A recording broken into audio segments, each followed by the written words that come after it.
Ladies and gentlemen, I am here with employer branding legend James Ellis from the United States of America, who has worked on agency side, so employer branding agencies, who has worked at Universum, which is a recruiting data, employer branding data agency side, and who has worked as an employer brand manager at different corporations and is now an independent consultant for small and medium enterprises in the US on employer branding. Welcome, James.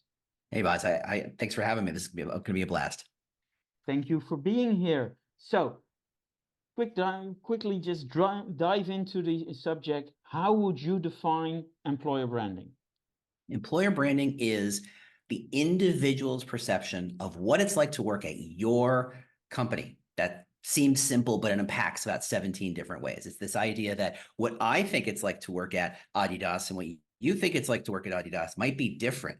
It might be informed by our favorite sports teams or our favorite players. It might be informed by the news. It might be informed by customer service or our favorite products. It's informed by the recruiter. It's informed by the job posting, the career site, the corporate site. All of those things inform it. And when I look at it, I have a perception. And when you look at the exact same thing, you can have a very different perception. Now, while the definition of employer brand is simple, its value is interesting to me. Its purpose, I think, is more interesting. And that is, its purpose is to get someone who would be a great fit at that company to want to work there, to desire to work there. It's not about posting a job and see who shows up. It's about saying, I know we need someone who is incredibly collaborative, who has skills A, B, and C, who has probably been to college, maybe not, don't know. Maybe they've worked at a large organization. Let's prepare them for this role to just be amazing at this role and speak to them and say, this is what you're going to get. And we understand you. And this is why you'd be an amazing match. That's the power of employer brand. It causes the people who want to work for you to actually show up, to be drawn and magnetically attracted to you instead of having to chase them. That's the real power of it. All right, so we had a definition and a reason to do it, but now I want to know from you, before we start specifying it for the small and medium enterprises, what annoys you the most about how it's done in general right now? That's a great one, because I think those two questions go hand in hand. I think for a long time, there's been this assumption that only the big companies can afford it. The expensive companies, the one with a lot of money, with a very sexy brand presence. Adidas is a great example, right? It's the small companies who've been left out. They've been told you can't afford it. It costs insane amounts of money. It takes a lot of time. It takes magical expertise to not just develop, but to utilize. So if you're a company and someone gives you a brand, what do you do with that? How do you, educate your recruiters and your hiring managers and your advocates to say, how do you use this to align to a core idea? The problem I have with employer branding is that it's designed around big companies, but it's the other 90% of companies who need it the most. Google, everybody thinks, oh, Google has a great employer brand. As far as I can tell, they don't actually invest in employer brand. They don't have any professional employer brands in-house. They don't have any employer brand budget. Their brand is a function of their larger corporate brand. But everybody looks at them and what's their employer brand? They don't actually have one. Smaller companies, nimble, agile, smaller, growing, emerging companies who are trying to establish themselves, who don't have a strong consumer presence yet, they're the ones who can get the most advantage out of employer brand.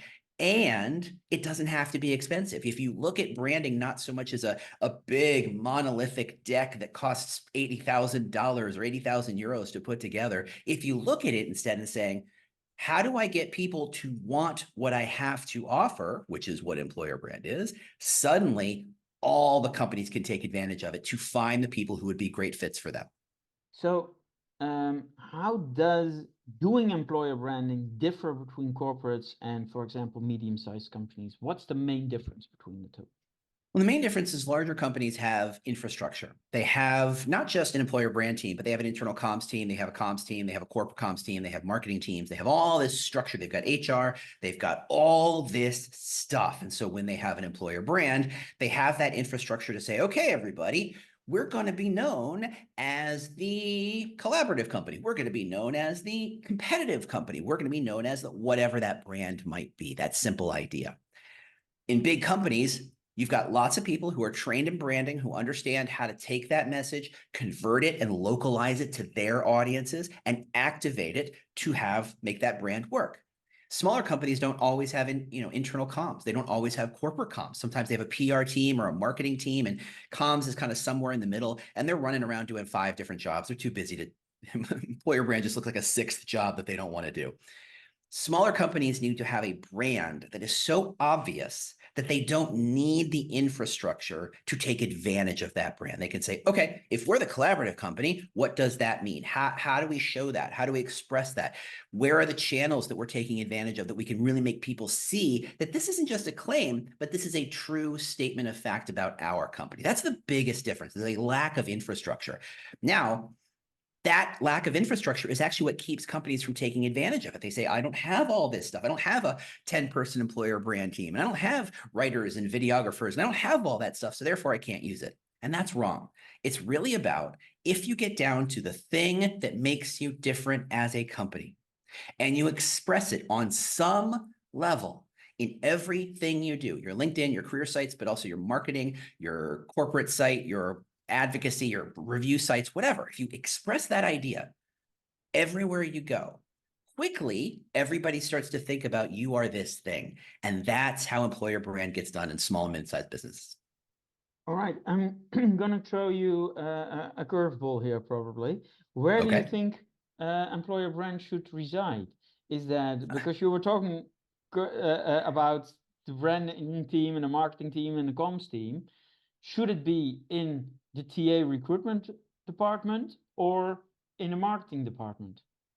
See, now I think this conversation ends up, and by the way, full disclosure, you put any 4 employer branders in a room and ask them this question. This is how you start fights. This is how you kind of get the conversation going.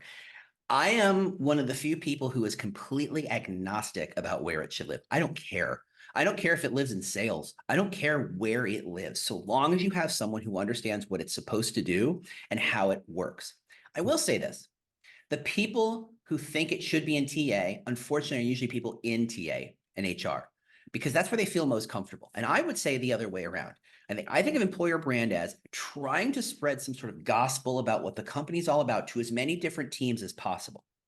Now, if I'm a former recruiter, I already speak recruiter. I already speak. I already have that language. I know how they think. I know how they work. I already have some built-in trust with other recruiters because I used to do their job. Marketers don't know who I am. I do not understand their language. I do not understand the ways of the world. So if I'm from recruiting, I would rather be put in marketing. It's kind of like passports and visas. If I'm a recruiter, put me in marketing because I have to be in the marketing team meetings. I have to hear what marketing is. I have a passport of marketing, but I got a visa automatically because I used to live there from recruiting, and vice versa. If you're a marketer, go live in TA because that way you'll understand what their lives are like, what their work is like, so you can bring stuff together. But that's more of a rule of thumb more than anything else. I don't think it has to reside anywhere in particular. All right, interesting, interesting. I know we have different sessions with different opinions on this, but as you Absolutely. Like already I said, said, this is this how is wars get started. this is how the fights happen. Yes, absolutely. So, why do you think that most companies don't take full advantage of their employer brand? Oh, that's easy. They call up any employer brand agency and they say, if I need an employer brand, how much does that cost? And when they hear that number, they blanch and they go, oh, I can think of 10,000 things I could buy with that money that I immediately need. And they hang up the phone and they walk away because they think employer brand is a 50, 80, 120 euro kind of €1,000 project, right? They think it's massive and it doesn't have to be. Like if you really understand that employer brand is about how are you different and how do you express that difference so that the people who want what you have to offer, who want that difference can find you and are attracted to you. Once you do that, you change the math. It's not about how do you do a massive project. It's about, look, today, let's look at our competitors really quickly. Why do people like working for them? And what do they have to offer that's different? What among those things can we say we are different at? Congratulations, you are 80% of the way to an employer brand. You've got just enough. Call it a minimal viable brand, right? A minimal effective employer brand to say this is just enough for us to create alignment amongst all our channels so that people can more clearly understand us. Once you see success with that, can you fine tune that idea? Sure. Let that be an over time process, not a, okay, let's drop 80,000 euros and make this project get done. Because when you do it that way, yes, you spend the money, and spending the money usually makes people do work. But there's no guarantee that spending the money leads to everybody embracing that brand. When it's a brand that everybody is functionally building as they go, where they feel a part of it, where they feel connected to it, where they can see how they've put their particular fingerprints on that idea, that brand, that's their brand now. And they're thrilled to carry it out. They're thrilled to be advocates. Employer brand is not clever language. It's about how credibly and consistently can you speak at the idea of how you are different. Think of a Tesla. Tesla doesn't talk about how they have a really nice clock on their dashboard. I'm sure they do. I've never actually seen. I think it's an iPad, right? I'm sure it's a very nice, but it's not what they talk about. They don't talk about how reliable the car is, and I think there's a reason for that. But they talk about it's attractive and electric. It's attractive and electric. That's all they talk about, and that's the thing that makes them different. From an employer brand standpoint, what is the thing that makes you different? Talk only about that. It's not about being the best. It's about being different. And I think once companies, even small and mid-sized companies, embrace that idea of expressing the thing that makes them different, they get it, they connect with it, and they can do it relatively easily.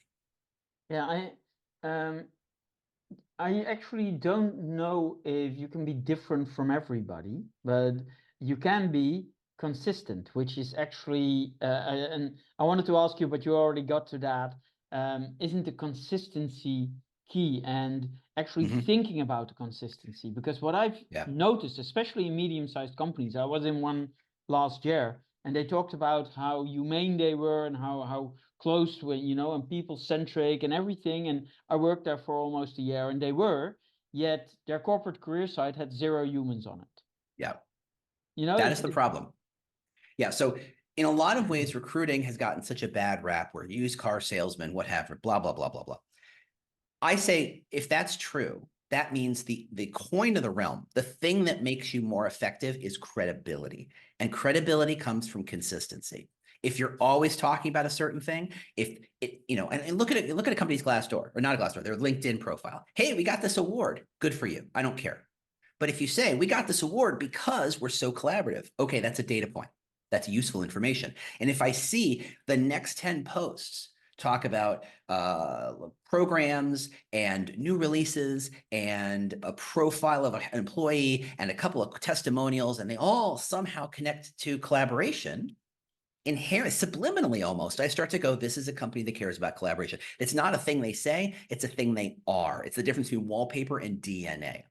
Now, to your point, that not everybody can be different. I think, yes, that's technically true. There are 50 million businesses in the world. Obviously, the law of numbers says that's not possible. However, if you think of how a candidate sees you and you think of them relative to their options. So I'm in North America here, so I'll use North American examples. I apologize. But if you're a nurse in a small town, your employment opportunities are very minimal. You've got the local hospital, you've got 2 doctors' clinics, and you've got 3 private practices. You have 6 places you could work. That's it. You either work one of those places or you move. Now compare that to a lawyer in New York City who can work at literally hundreds of thousands of different companies. Your areas of opportunity change your perception. So if you're that nurse and you're a hospital trying to track that nurse, you just have to beat out 5 other companies. You just have to be different from 5 other companies, and that's very doable. However, when you're a business in New York City trying to hire a lawyer, well, then you have to look a little more in depth and say, okay, I think of it what candidates care about. They care about what the company is doing, how they do it, and what they get when they get there. I think of it as the goal, the experience, and the reward, right? Tesla's there, and I apologize for harping on Tesla. I'm not the biggest fan, but here we are. Tesla's goal is to electrify the world and electrify every car. That's a goal, and some people are all about that, and some people are not. The experience of working there apparently is pretty brutal and pretty rough and pretty unpleasant. And the reward they get, however, can be pretty good.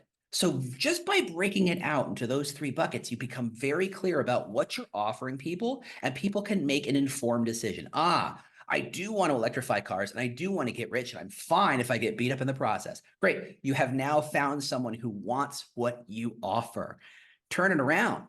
talk to Spotify. Spotify, our goal is to bring music to everybody. All right, I'm down for that. And it's a pretty pleasant work environment. Great, I'm down for that. Our stock price is really down. Okay, so our rewards are not great. Are you accepting that? And if yes, then that's a strong employer brand. All right, let's wrap up here with the final question. For all the medium-sized companies who are like, great, but you keep on mentioning Tesla, Spotify. So what's the first thing I'm going to start with if I'm head of recruitment with a recruitment department of 1 or 2 people at a medium-sized 500 to 1500 company, or one of our high schools or colleges, and I'm Totally. basically running HR, and oh yeah, I heard about this employer branding. What's the thing they need to start doing after this video? The one thing. Okay, so the process is super simple. Pick 3 competitors that keep you up at night from a talent point of view. Think about, just for 5 minutes for each one, what makes them different? Why them? Why do people want to work for them? And some of them, it's going to be because they offer more money. And don't get scared. That's fine. You can beat that. For some of them, they've got a great brand recognition. For some of them, it's got a great mission. Whatever it is, understand what makes them different. Now look inward. What does your company offer that's different? And how do you make sure it's not one of those things? Once you've identified the thing that makes you different enough from within that audience, lean in. Everything you talk about, everything you post has to connect to it. It doesn't have to say it like a parrot. It just has to connect to it. You can talk about anything. You could talk about awards. You could talk about presentations at conferences. You can talk about anything you want and find a way to tie it back. And that is how a small to mid-sized company can take advantage of what makes them different to their own advantage very, very quickly. It doesn't take a huge amount of work. It's about understanding your competition and what makes them individually different, understanding how you're different, and then being consistent about expressing that difference in every single outreach channel you have. James, thank you very much for all your time and information. A pleasure. Thanks, Baz. Thanks, everybody.